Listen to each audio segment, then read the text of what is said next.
बिस्मिल्लाहिर्रहमानिर्रहीम। ये हमने स्प्रिंग मास सिस्टम को देखा था कि ये सिंपल हार्मोनिक मोशन करता है। स्प्रिंग के साथ हम मास को अटैच करें और मास को खींचकर छोड़ दें तो स्प्रिंग क्या करता है, दो पॉइंट्स ए और बी के दरमियान ऑसिलेट करना शुरू कर देता है और उसका मीन पोजीशन होती है। सही है ना। तो स्प्रिंग की जो रिस्टोरिंग फोर्स थी वो क्या थी, F = kx, उसका मैग्नीट्यूड। माइनस साइन को नहीं देख रहे हम, F की जगह m में पुट कर दिया था तो A का फॉर्मूला आ गया था k/mx। और टाइम पीरियड ये हमने पढ़ा नहीं है फॉर्मूला, लेकिन ये याद रख ले, टाइम पीरियड होगा 2π√m/k। फ्रीक्वेंसी टाइम पीरियड का उलट होती है, तो अगर फ्रीक्वेंसी निकालनी है तो टाइम पीरियड निकाल के उलट ले लो और ये इस फॉर्मूले को उलट दो ना, तो 2π क्या हो जाएगा 1/2π और m/k हो जाएगा k/m। सही है। अब ये देखिए हमारी बुक में एक एग्जाम्पल है 8.1, पेज नंबर है 275। A block with a mass of 0.1 kilogram, mass m 0.1 kilogram, is attached to a spring and placed on a horizontal frictionless table. The spring is stretched 20 centimeter. Spring को आपने 20 centimetre खींच लिया तो ये क्या हो गया, डिस्प्लेसमेंट हो गया x। सेंटीमीटर को मीटर में कन्वर्ट किया, 100 से डिवाइड कर दिया 0.2 metre. When a force of 5 newton is applied, जब आपने 5 न्यूटन की फोर्स लगाई है। Calculate spring constant. पहली बात तो ये कि स्प्रिंग कांस्टेंट निकालें यानी कि k। दूसरी बात ये है कि फ्रीक्वेंसी और टाइम पीरियड निकालें। ठीक है भाई। तो F = kx पहला फॉर्मूला, क्योंकि हमें F भी दिया हुआ है और x भी दिया हुआ है। तीसरी चीज़ क्या है k, तो k किसके बराबर हो गया F/x के। वैल्यूज पुट की, सॉल्व कर लिया, 25 न्यूटन पर मीटर। अब सेकंड में टाइम पीरियड निकालना है, फॉर्मूला लगा दिया 2π, m की जगह m, k की जगह k।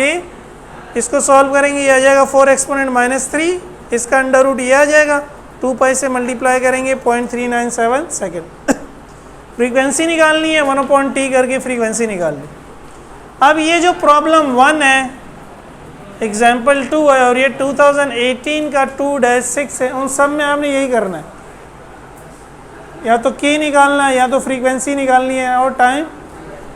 तो अगर कोई जल्दी कर सकता है तो ये कर ले जब तक ये उतार रहे हैं बाकी, वरना घर पे आप ये जाके तीनों खुद कर सकते हैं।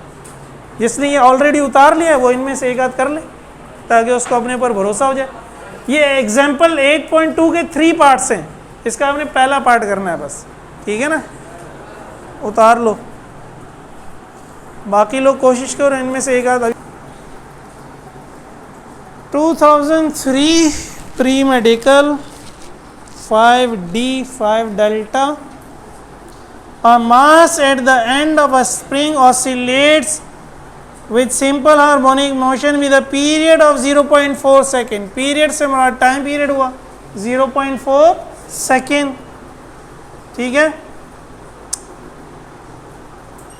फाइंड द एक्सेलरेशन, सिंपल सा क्वेश्चन है, मतलब डेटा जो एक्सेलरेशन निकाले कब, when the displacement is 4 centimetre. Displacement क्या था x, 4 सेंटीमीटर है। इसको कन्वर्ट करेंगे मीटर में तो 100 से क्या कर दिया, डिवाइड कर दिया, 0.04 मीटर हो गया। तो देखिए फॉर्मूला हमारे पास क्या है एक्सेलरेशन का, k/mx।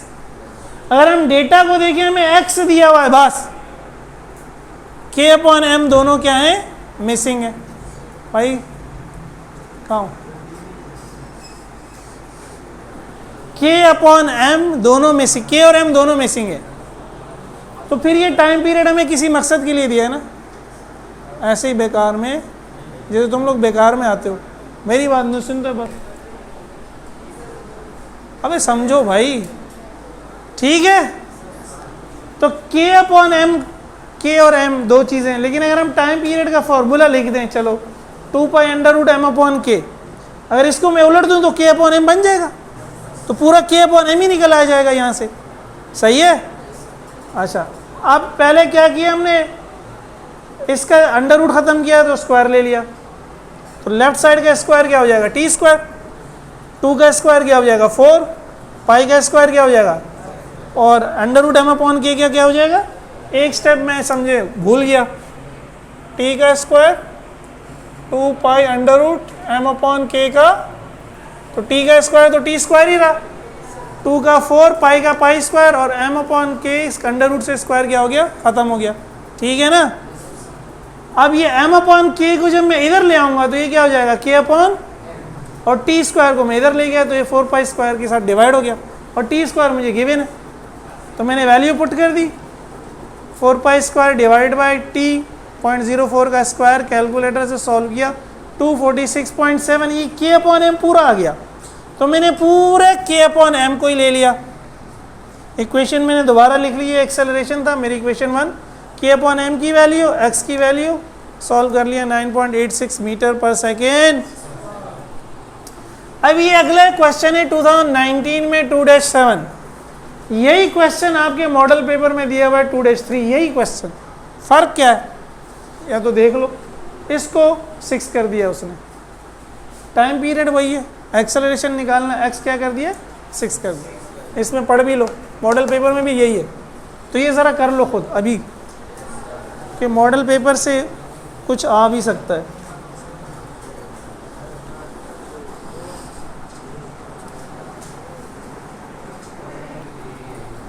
हाँ देखो ना, सिर्फ उसने एक्स चेंज किया है ना, तो के अपॉन एम तो यही आएगा, ये 0.06 हो जाएगा बस, सही है, ठीक है, वो आप कर लो ना यार। अगली जो प्रॉब्लम है बुक की प्रॉब्लम 2 है, एग्जाम में आई हुई है 2015 में।